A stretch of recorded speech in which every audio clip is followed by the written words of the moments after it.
नमस्कार, आप देख रहे हैं न्यूज नेशन में हूं पिनास त्यागी और कट टू कट में आज सबसे पहले आपको ले चलेंगे कानपुर के उस बिकरू गांव में जिसको चुनाव का बेसब्री से इंतजार है। वो बिकरू गांव जहां से बीते 30 साल तक गैंगस्टर विकास दुबे ने चुनाव के नतीजे तय किए थे, लेकिन अब विकास दुबे के आपराधिक और आर्थिक साम्राज्य के ध्वस्त होने के बाद बिकरू गांव का सियासी मिजाज कैसा है, इसी को देखिए समझिए विकास दुबे के बाद क्या कहता है उनका इलाका इस ग्राउंड रिपोर्ट में।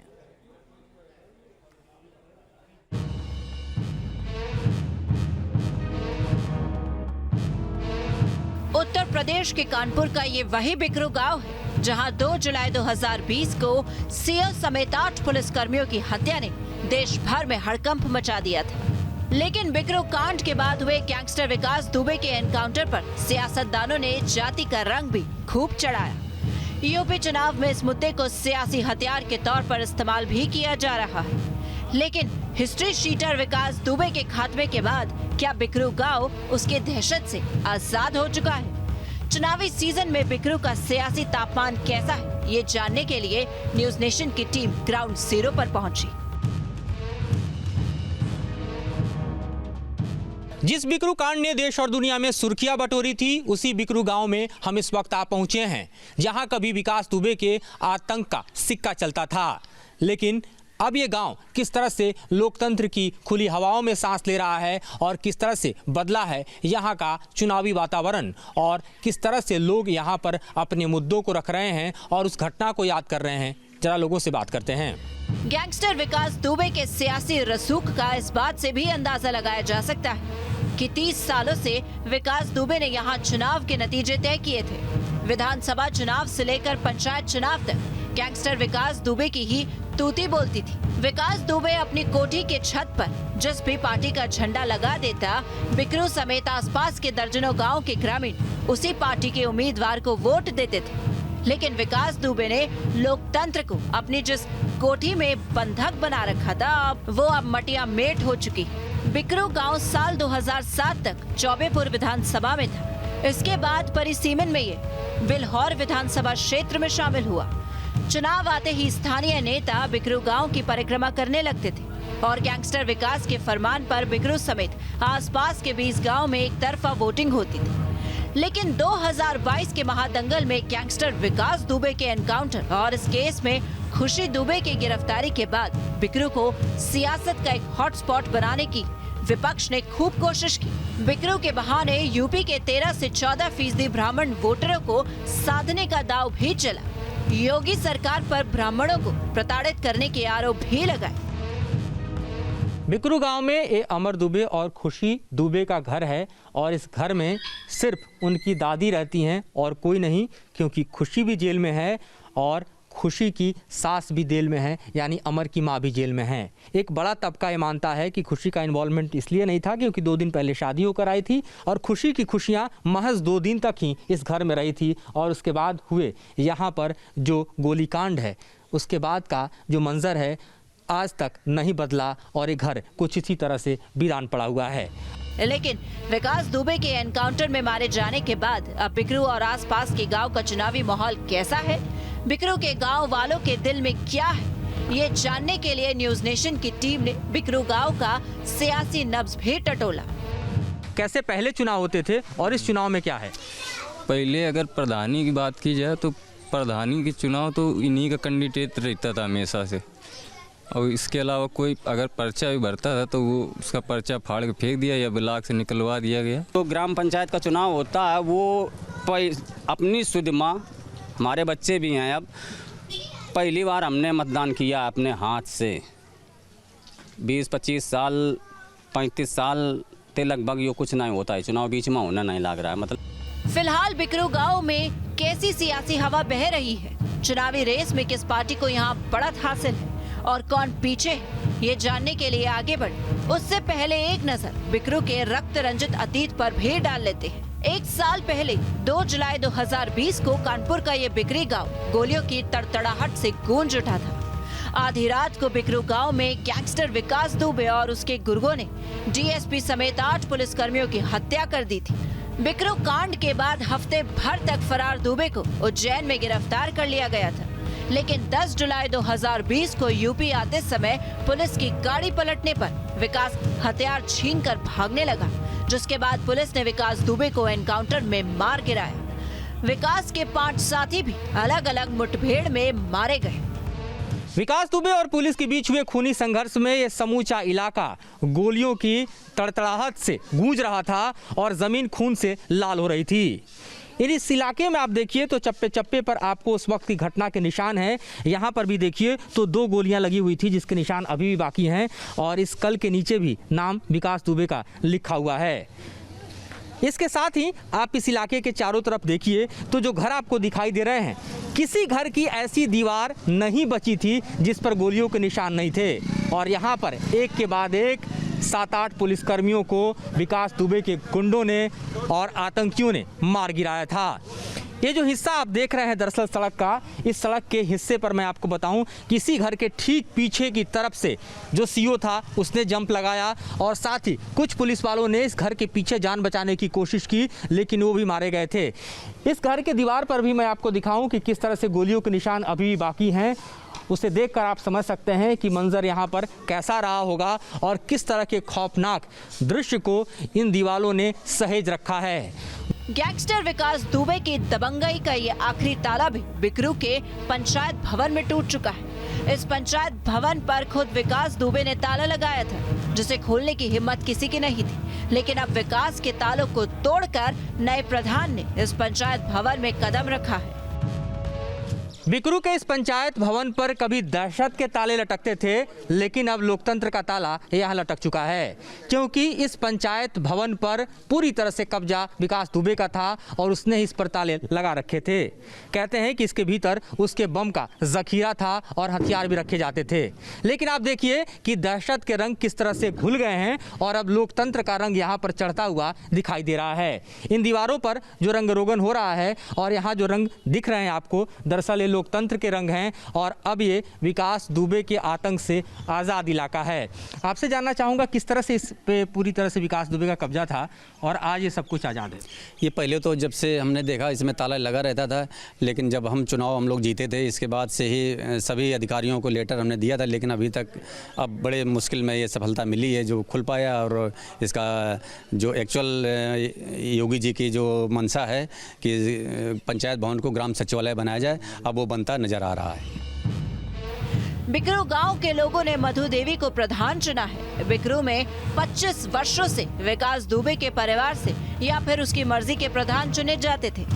बिकरू कांड के बाद प्रशासन ने विकास के भाई की पत्नी अंजलि को प्रधान पद से बर्खास्त करके नया चुनाव कराया था। अब जब विकास दुबे का आपराधिक और आर्थिक साम्राज्य ध्वस्त हो चुका है, तब बिकरू का माहौल भी बदल गया है। 30 साल बाद विकास दुबे की दहशत से यहाँ चुनाव आजाद हो चुका है।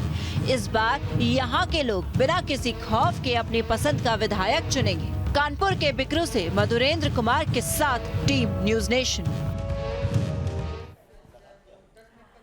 कोरोना संक्रमण को देखते हुए चुनाव आयोग ने रैलियों पर कुछ समय के लिए प्रतिबंध लगाया। रैलियां होंगी या नहीं होंगी, इस पर संशय बरकरार है। चुनाव आयोग ने वर्चुअल रैलियों को अनुमति दी है और इसी के बाद सोशल मीडिया पर नेताओं की निर्भरता और बढ़ गई है और इसमें बीजेपी के नेता भारी नजर पड़ रहे हैं। यूपी के नेताओं में योगी आदित्यनाथ इस मामले में कैसे निकल गए आगे, और वहीं योगी के प्रचार युद्ध को जीत तक पहुंचाने के लिए उनके समर्थक और कार्यकर्ता भी अनोखे ट्वीट्स और डिजिटल नारों के साथ कैसे बना रहे हैं माहौल, देखिए इस रिपोर्ट में। गुंडा हो या दंगाई, माफियाओं का बहुत बुरा हाल है, बाबा का अपने बकाल है। उत्तर प्रदेश के चुनावी महासंग्राम में जहां म्यूजिकल मुकाबला तेज हो चुका है, वहीं सोशल मीडिया पर भी चुनावी युद्ध का दौर जारी है। लेकिन सोशल मीडिया पर जिस तरह से यूपी के सीएम योगी आदित्यनाथ का जलवा दिखाई दे रहा है, उससे शायद ही कोई नेता पार पाता नजर आ रहा है। बकाल है, बाबा का अपने बकाल है, और भौकाल है, भौकाल है, भौकाल है, बाबा का अपने भौकाल है। सोशल मीडिया प्लेटफॉर्म्स पर योगी समर्थकों ने उनका झंडा बुलंद कर रखा है। गुरुवार को #IamWithYogi ट्विटर इंडिया पर ट्रेंड करता रहा। वर्चुअल दुनिया में बीजेपी कार्यकर्ता मीम्स, तस्वीरें, फोटो और डिजिटल नारों के साथ योगी के पक्ष में माहौल बना रहे हैं। ट्विटर से लेकर सोशल मीडिया के अलग अलग प्लेटफॉर्म पर इस तरह के कंटेंट लगातार वायरल किए जा रहे हैं। योगी समर्थकों के ट्वीट्स पर नजर डालें तो एक यूजर ने लिखा है, देश विरोधी गैंग की लंका लगाने फिर से आ रहे हैं महाराज। वहीं योगी आदित्यनाथ के दूसरे समर्थक ने ट्वीट किया, ना धन ना सत्ता का भोगी है, गुंडे जिसे देखकर भागे उसका नाम योगी है। एक ट्विटर यूजर ने तो लिखा है कि गोरखपुर में मठ भी चलेगा और यूपी में गुंडों पे लठ भी चलेगा। जाहिर है डिजिटल प्लेटफॉर्म पर जारी इस चुनावी युद्ध में बीजेपी कार्यकर्ता और समर्थक सीएम योगी की भगवा आइडेंटिटी को जोर शोर से उठा रही। सोशल मीडिया के हर प्लेटफॉर्म पर मुख्यमंत्री योगी आदित्यनाथ जी आज उत्तर प्रदेश के नेताओं में सर्वाधिक लोकप्रिय हैं। और आज योगी आदित्यनाथ जी की जो इमेज है, जिस तरह से अहरनिश उन्होंने काम करके दिखाया है, भ्रष्टाचार पर और अपराध पर जीरो टॉलरेंस करके दिखाया है, उनकी एक कड़क छवि आज युवाओं को विशेष तौर पर बहुत लुभाने का काम कर रही है। इस महीने के शुरुआत में भी योगी आदित्यनाथ का जलवा सोशल मीडिया पर दिखा, जब ट्विटर पर hashtag Yogi ji number 1 top 1 में ट्रेंड करता रहा। तब लोगों ने यूपी की कानून व्यवस्था को शानदार बताते हुए योगी की जीरो टॉलरेंस नीति और अपराधियों को बेल नहीं जेल पसंद होने की बात की। तो कईयों ने कोविड काल में चीन से यूपी शिफ्ट हुई तमाम कंपनियों के हवाला देते हुए उत्तर प्रदेश को उद्यम प्रदेश लिखा। रैलियों पर चुनाव आयोग की रोक के बाद से डिजिटल मीडिया के जरिए ही सभी पार्टियां अपना प्रचार कर रही हैं। ऐसे में चुनावी गानों की बौछार भी हो रही है। फिलहाल कोरोना के संक्रमण काल में चुनावी महादंगल में सोशल मीडिया पर जिसके जितने फॉलोअर्स दिखाई दे रहे हैं, उसे उतना ही प्रभावी नेता भी माना जा रहा है। Social media political consultancy firm Polstrat ने यूपी के जिन मशहूर नेताओं की रैंकिंग जारी की है, उनमें भी यूपी सीएम योगी आदित्यनाथ का नाम सबसे आगे और अखिलेश यादव उनसे पीछे है। यूपी में मुख्यमंत्री Yogi Adityanath micro blogging platform Twitter पर फॉलो किए जाने वाले उत्तर प्रदेश के नेताओं में सबसे आगे है। करीब 1 करोड़ 70 लाख से ज्यादा फॉलोअर्स के साथ योगी की पॉपुलैरिटी सबसे ज्यादा है। वहीं अखिलेश यादव के 1 करोड़ 55 लाख फॉलोअर्स हैं और उनके बाद कांग्रेस की प्रियंका गांधी वाड्रा को 43 लाख लोग फॉलो करते हैं। वहीं बीएसपी अध्यक्ष मायावती के 23 लाख फॉलोअर्स हैं। फिलहाल चुनावी रैलियों पर रोक से सोशल मीडिया का क्रेज बढ़ता जा रहा है, लेकिन डिजिटल प्लेटफॉर्म पर जारी इलेक्शन वॉर में बीजेपी सब पर भारी नजर आ रही है। इस दावे के साथ कि यूपी में योगी का जलवा 2022 में फिर से भगवा। Team news nation. कर्नाटक के उडुपी के सरकारी कॉलेज में हिजाब को लेकर बवाल बढ़ गया है। कॉलेज के प्रिंसिपल ने मुस्लिम लड़कियों के हिजाब पहनने पर पाबंदी लगाई तो 6 छात्राओं ने बिना हिजाब के क्लास अटेंड करने से इनकार कर दिया।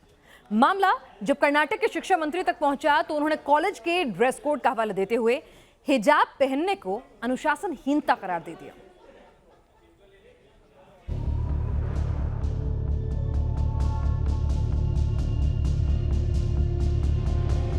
कर्नाटक के उडुपी जिले के एक सरकारी प्री यूनिवर्सिटी कॉलेज में हिजाब पहनने को लेकर शुरू हुआ बवाल थमने का नाम नहीं ले रहा। 6 मुस्लिम छात्राएं बीते 2 हफ्ते से कॉलेज में हिजाब पहनने की मांग कर रही हैं। ये विवाद गुरुवार की सुबह तब और बढ़ गया जब इन मुस्लिम छात्राओं ने कॉलेज के गेट पर तख्तियों के साथ विरोध शुरू कर दिया। We are still sitting outside in the class. We are not allowed to go inside the classroom. And if we, one day we had gone inside the classroom, but the teacher scolded us and she said, if you don't go out of the class, I'll push you out of the class. These are the words from lecturers. Just because we are wearing a headscarf, a hijab, why it's so complicated? Why they are making it so complicated when it's just about a headscarf? इन छात्राओं का आरोप है कि बीते 16 दिनों से उन्हें class में दाखिल नहीं होने दिया जा रहा। छात्राओं का कहना है कि उन्हें हिजाब पहनने से रोकना उनके मौलिक अधिकार का उल्लंघन है और वो कॉलेज का जो यूनिफॉर्म है उसके हिसाब से हिजाब पहन रही है। हालांकि कॉलेज मैनेजमेंट हिजाब को स्कूल यूनिफॉर्म का हिस्सा नहीं मान रहा।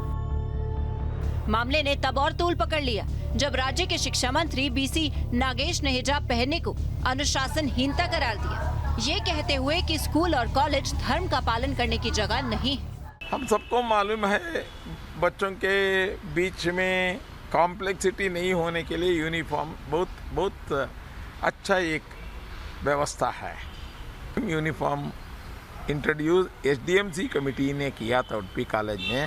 आज तक 40 ऑलमोस्ट 36 ईयर्स हो चुका है। 36 ईयर्स लोग इसको फॉलो किए हैं। हालांकि बीसी नागेश ने ये आरोप भी लगाया कि पीएफआई से जुड़े कैंपस फ्रंट ऑफ इंडिया जैसे संगठन इस विवाद को हवा दे रहे हैं और 2023 के कर्नाटक विधानसभा चुनाव से पहले इस मुद्दे का राजनीतिकरण किया जा रहा है। उन्होंने ये सवाल भी उठाया कि इस कॉलेज में जब 1985 से ही यूनिफॉर्म के नियम लागू हैं, तो अब विवाद क्यों हो रहा है? पिछली सरकारों में उन्होंने नियमों का पालन किया, लेकिन अब ड्रेस कोड को लेकर संवैधानिक अधिकारों की बात क्यों? दूसरी ओर कैंपस फ्रंट ऑफ इंडिया के स्टेट कमेटी के सदस्य ने इन छात्राओं का समर्थन करते हुए कहा कि कॉलेज में धार्मिक भेदभाव हो रहा है। सीएफआई ने कॉलेज प्रिंसिपल के खिलाफ तत्काल कार्रवाई की मांग की है। Take action against the authorities who are being violating the constitutional values and making the students sit out from past 3 weeks just for wearing a headscarf. I urge the authorities to take this matter seriously and give solution to these students. हिजाब controversy को सुलझाने के लिए students, parents, सरकारी अधिकारियों और school management के बीच बैठक भी हुई है, लेकिन वो बेनतीजा रही। अब राज्य के अल्पसंख्यक आयोग ने शिक्षा विभाग को चिट्ठी लिखकर ये पूछा है कि हिजाब यूनिफॉर्म का हिस्सा हो सकता है या नहीं। अब कर्नाटका स्टेट माइनॉरिटीज कमीशन ने शिक्षा मंत्री को चिट्ठी लिखी है और कहा है कि शिक्षा विभाग स्पष्ट करे कि क्या संविधान में हिजाब को धार्मिक लिबास माना जाता है और क्या हिजाब यूनिफॉर्म का हिस्सा हो सकता है। कर्नाटक में उडुपी का ये कोई अकेला कॉलेज नहीं है जहां यूनिफॉर्म को लेकर विवाद गरमाया है। हाल ही में चिकमगलुरु में एक सरकारी कॉलेज ने भी भगवा स्कार्फ पर प्रतिबंध लगाया था, जब हिजाब पहनकर आ रही मुस्लिम लड़कियों का विरोध करने के लिए 50 छात्र भगवा स्कार्फ पहनकर कॉलेज आ गए थे। बेंगलुरु से यासर मुश्ताक के साथ टीम न्यूज़ नेशन। और अब बात करते हैं सुपरसोनिक क्रूज मिसाइल ब्रह्मोस की, जिसके नए संस्करण का परीक्षण हो गया है। क्या खास होगा और कितनी ताकतवर होगी ये नई ब्रह्मोस, देखिए इस रिपोर्ट में।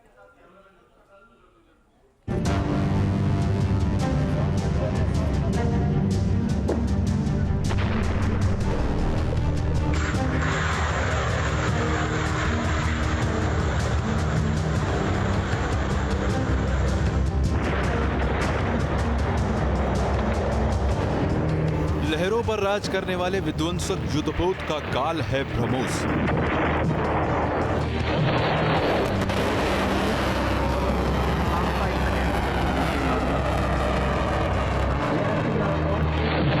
आसमान से गुस्ताखी करने वालों के लिए यमदूत है ब्रह्मोस।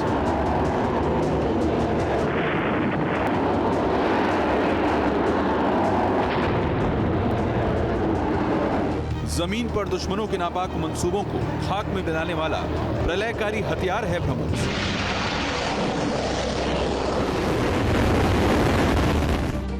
ये वही ब्रह्मोस है जिससे चीन और पाकिस्तान की हलक सूखी रहती है।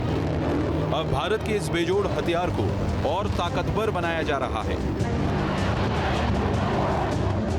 ओडिशा के तट पर ब्रह्मोस सुपरसोनिक क्रूज मिसाइल के नए वेरिएंट का सफल परीक्षण किया गया। भारत लगातार ब्रह्मोस मिसाइल के नए वेरिएंट का परीक्षण कर रहा है। ये परीक्षण ऐसे समय पर हो रहा है जब चीन के साथ सीमा पर टेंशन बरकरार है। लद्दाख और अरुणाचल प्रदेश में चीन से लगी वास्तविक नियंत्रण रेखा के साथ साथ सामरिक महत्व के कई इलाकों में भारत ने बड़ी तादाद में ब्रह्मोस मिसाइलों को तैनात किया है, जिससे दुश्मन की बोलती बंद है।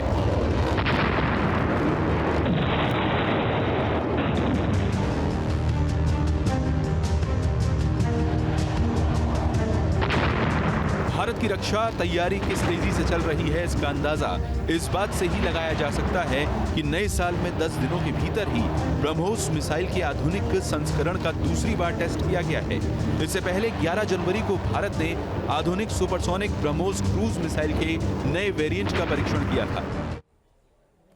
तो आपने देखी देश और दुनिया की वो खबरें जो जानना समझना आपके लिए जरूरी था। खबर कट टू कट मिले आज के लिए बस इतना ही। दीजिए इजाजत।